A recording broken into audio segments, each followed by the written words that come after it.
Ating lahat for today's video mga kaibigan, nandito tayo sa resort to mga kaibigan. Dito lang to sa katabi ng barangay, sa malapit lang to sa amin. Tingnan nyo. Dito to mga kaibigan, bago tong open to na resort na to. Bago tong open mga kaibigan. Nandito kami ngayon kasi mayroong nag-birthday. 75 birthday.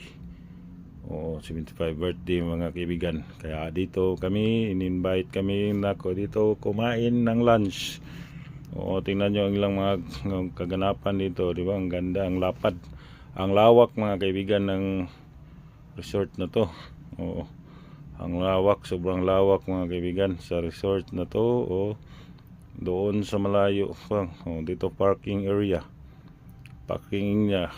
At abangan yung karugtong nito mga kaibigan. Hindi na ako magsalita doon. Yung mga kaganapan lang sa birthday.